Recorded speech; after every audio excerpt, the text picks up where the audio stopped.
Hello and welcome back to BPS. Thanks for joining us. Thanks for catching up in 2023 of all things. And first out of the gate is Panasonic with their brand new S5 Mark II, a hybrid camera for everybody. It appears at an affordable price with most of what you want. And when I say most, I mean literally almost all you could dream of for photography and video in one tiny little body. Now, the original S5 is a really good camera, but there were some things that the internet and world felt were missing, namely AF, phase detect AF. Well, I'm happy to say the new body, the Mark II, has phase detect AF. In fact, even as I speak, it's tracking my eyeball, making sure I'm nice and sharp. Now, there are modes for animals, humans, face. You can speed up the sensitivity. You can slow it down if you want a slow pull. You can touch the batch of the screen if you want to jump over here or over there. All of that is doable. But the most important thing you want to hear is the AF any good? And the answer is yes. It's up there with the market leaders. And the best compliment I can give it is that you don't need to worry about it. It will do your bidding. Like any system, you've got to get to know it. You've got to work out how you like to use it and to, do your function buttons so you can do what you prefer. But yes, AF, tick. It is done. But they didn't stop there. They did a couple of other really important improvements. The first is active IS, stabilization.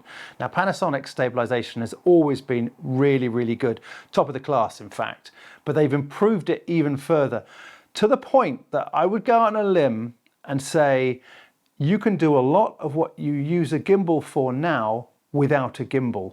I mean, that's something to say. But if you would pick a lens, 24mm, I wouldn't go wider, 24mm or between 24 and 50, maybe a 75, and you want great stabilization, this is amazing. You can walk around a space.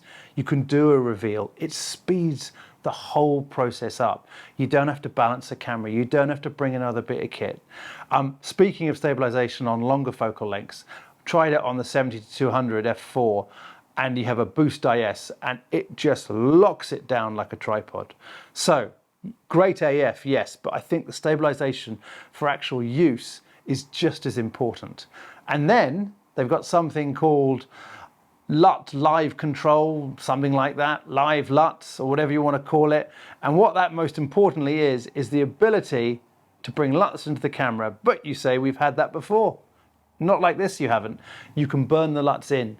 So this is really good. Imagine you were doing a job and you didn't trust yourself or anyone else to color it or grade it. Well, you can control your color and your grade in camera and you can burn it onto your footage. You can have that control.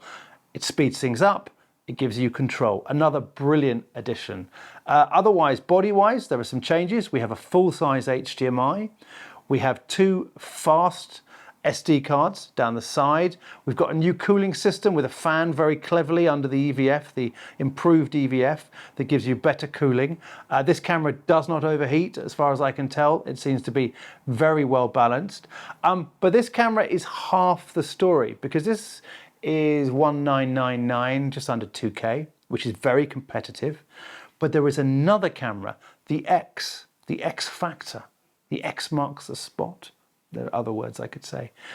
But the X is perhaps more interesting and worth holding on for if you predominantly err towards video in your sort of hybridness, if that makes sense. Because what it brings is recording to an external SSD. So you could have a T5 drive parked somewhere on the body on a cage. That's really nice. Cheap media, very quick turnaround, edit off the drive. It's just lovely to have. It will do ProRes internal, which the S5 cannot do because obviously it doesn't have a CF card. Now, it can only do ProRes internal up to HD, I think at the moment. That's what we've been told on the X, but that's still really good to have. It also has all-eye codecs, whereas the S5 does not. It's long GOP and it's codecs. So we got slightly better codecs in the X.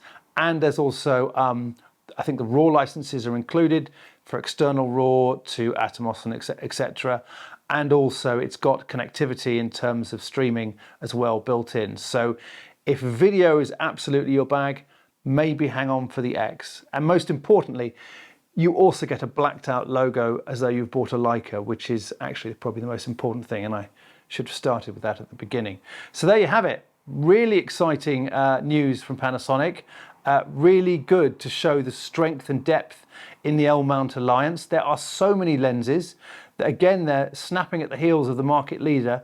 You've got Panasonic glass, you've got those lovely small 1.8 cheap primes. I shouldn't say cheap, I should say great value primes. There's lots of zooms. You've got all of Sigma's glass, and you've got Leica's glass. And of course, you can adapt anything to that L-mount because it's mirrorless.